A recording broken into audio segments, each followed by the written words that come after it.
정조 이야기, 비극의 왕세자, 기적의 군주, 막장 드라마를 능가하는 핏빛 가족. 오늘 여러분께 들려드릴 이야기는요, 조선 역사상 가장 드라마틱한 삶을 살았던 한 인물의 이야기입니다. 11살 어린 나이에 아버지가 죽어가는 모습을 눈앞에서 지켜봐야 했고, 왕이 된 뒤에도 단 하루도 편히 잠들지 못했으며, 결국 과로로 쓰러지고 말았던 왕. 바로 조선 제22대 왕 정조입니다. 자, 지금부터 시작합니다. 때는 1752년 조선의 한양. 영조 임금의 후궁이었던 영빈이 씨가 아들을 낳습니다. 이 아이의 이름은 이선. 훗날 사도세자라 불리게 되는 인물입니다. 영조는 이 아들에게 엄청난 기대를 걸었어요. 직접 그를 가르치고 신하들 앞에서 학문을 시험했습니다. 세자가 조금이라도 실수하면 불같이 화를 냈고 잘해도 칭찬 한마디가 없었습니다. 여러분 생각해 보세요. 칭찬은 없고 꾸짖음만 있는 부모 밑에서 자라는 아이의 마음이 어떻겠어요. 그것도 조선 최고의 권력자가 아버지라면요. 사도세자는 점점 무너지기 시작했습니다.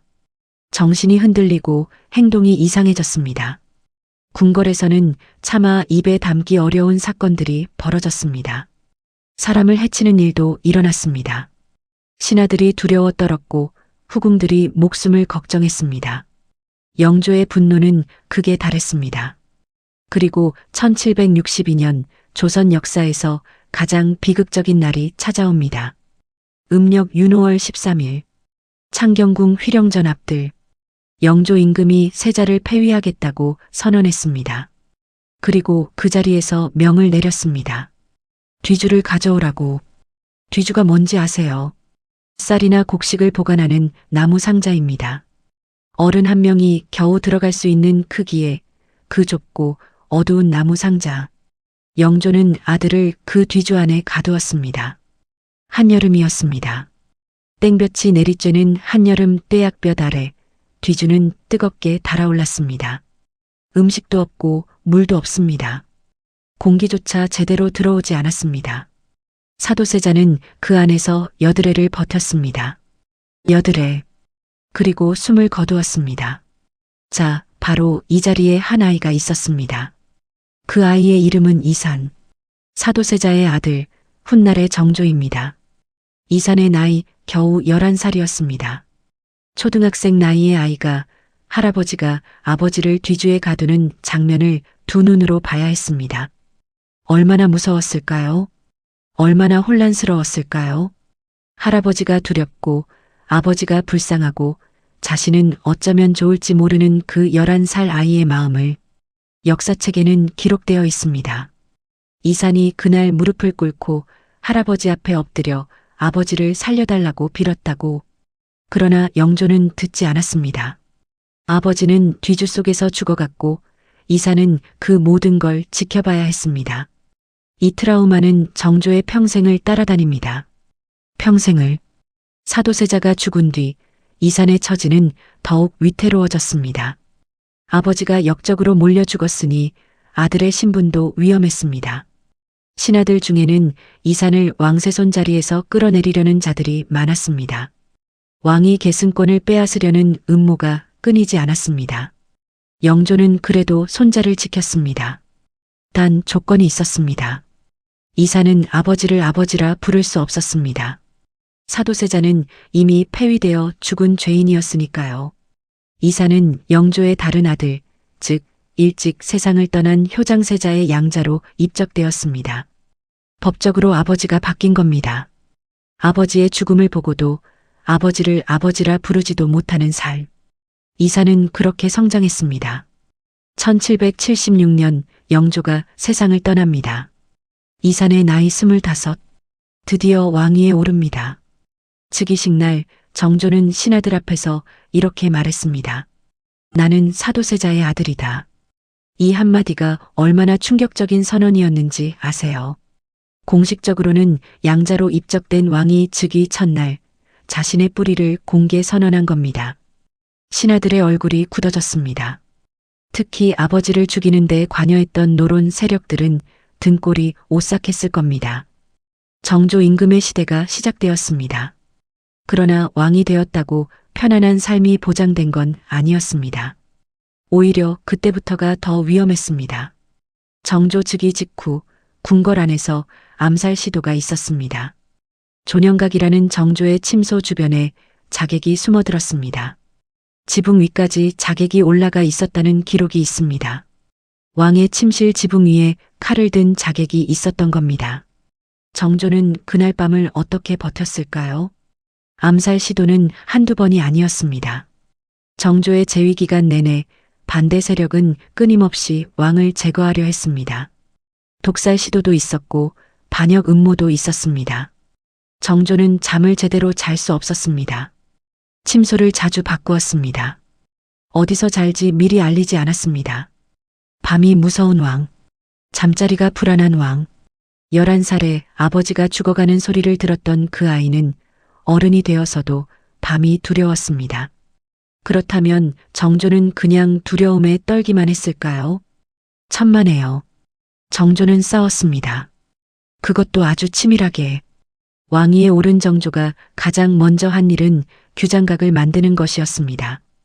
규장각은 단순한 도서관이 아닙니다. 정조가 자신의 사람들을 키우고 개혁의 씨앗을 심었던 곳입니다. 이덕무, 박제가, 유득공, 서희수. 이 이름들 들어보셨나요? 이들은 서울 출신이었습니다. 아버지가 양반이어도 어머니가 첩이면 관직에 오를 수 없었던 시대의 사람들이었습니다. 정조는 이들을 규장각 검서관으로 발탁했습니다. 기존 기득권 세력이 아닌 자신이 믿을 수 있는 새로운 인재들을 키운 겁니다. 그것만이 아닙니다. 정조는 장용령이라는 친위 군대를 만들었습니다. 왕을 직접 호위하는 정예 부대였습니다. 암살 위협에 시달리던 왕이 직접 만든 자신만의 군대. 정조는 무너지지 않았습니다. 그리고 수원, 화성, 정조의 꿈이 담긴 도시입니다. 아버지 사도세자의 무덤을 수원으로 옮기고 그 근처에 새로운 성을 쌓았습니다. 화성입니다. 지금도 수원에 가면 볼 수 있는 그 웅장한 성벽이 정조가 아버지를 위해 만든 것입니다. 정조는 화성을 단순한 성으로 생각하지 않았습니다. 이곳을 새로운 정치의 중심지로 만들려 했습니다. 기득권 세력이 장악한 한양에서 벗어나 새로운 이상적인 도시를 꿈꿨습니다. 해마다 어머니 해경궁 홍씨를 모시고 아버지의 무덤을 찾았습니다. 그 행렬이 얼마나 장엄했는지 지금도 기록으로 남아 있습니다. 수천 명이 한강을 건너고 수원으로 향하는 그 행렬. 아버지를 아버지라 부르지 못했던 아들이 아버지의 원혼을 달래기 위해 나라를 뒤흔드는 대역사를 벌인 겁니다. 그러나 정조의 몸은 한계에 달하고 있었습니다. 매일 새벽부터 밤늦게까지 쉬지 않았습니다. 신하들이 집에 돌아가 쉬는 시간에도 정조는 책을 읽고 글을 쓰고 정책을 구상했습니다. 독서량이 어마어마해서 하루에 읽어내는 책의 분량이 일반 학자들도 따라가기 힘들 정도였다는 기록이 있습니다. 왕 노릇, 학자 노릇, 개혁가 노릇을 혼자 다 하려 했습니다. 잠도 못 자고 쉬지도 못하고 1800년 정조의 나이 48. 등에 종기가 났습니다. 오늘날로 보면 심각한 염증이었습니다. 과로로 면역이 무너진 몸이 더 이상 버티지 못한 겁니다. 신하들이 걱정했습니다. 치료를 권했습니다. 그러나 정조는 쉬지 않았습니다. 결국 그해 6월 정조는 세상을 떠납니다. 48배 나이로. 정조가 죽고 나서 역사는 어떻게 흘렀을까요? 그것이 더 가슴 아픕니다. 정조가 그토록 막으려 했던 외척세도 정치가 기어이 시작됩니다. 안동 김씨, 풍양조 씨가 권력을 잡고 조선은 19세기 내내 혼란 속에 빠집니다. 정조가 꿈꾸었던 개혁의 씨앗들은 하나둘 사그라들었습니다. 왜 이런 생각이 드는지 모르겠습니다. 정조가 좀 더 살았다면, 단 10년만 더 살았다면, 조선의 역사가, 아니 우리 역사 전체가 달라졌을지도 모른다는 생각. 11살에 아버지를 잃고 평생 암살 위협 속에 살다가 과로로 쓰러진 왕. 하지만 그가 남긴 것들은 사라지지 않았습니다. 규장각에서 자란 학자들의 글이 남았고 수원 화성의 성벽이 남았고 수많은 개혁의 기록이 남았습니다. 그리고 무엇보다 죽은 아버지를 끝까지 포기하지 않았던 한 아들의 이야기가 남았습니다. 오늘 정조의 이야기 어떠셨나요? 역사는 때로 이렇게 우리에게 말을 건넵니다. 가장 힘든 자리에 선 사람이 가장 빛나는 시대를 만들기도 한다고. 정조는 비극 속에서 태어나 비극 속에서 살다가 비극 속에서 떠났습니다. 그러나 그의 시대는 조선 역사에서 가장 찬란한 시대 중 하나로 기억됩니다. 오늘 이야기가 조금이라도 마음에 남으셨다면 좋아요와 구독 눌러주시고요. 댓글로 여러분의 생각도 나눠주세요. 다음 이야기도 기대해주세요. 조선의 역사 속에는 아직 여러분께 들려드리지 못한 이야기들이 정말 많이 남아 있습니다. 다음에도 여러분 곁에서 흥미롭고 생생한 역사 이야기로 찾아오겠습니다. 감사합니다.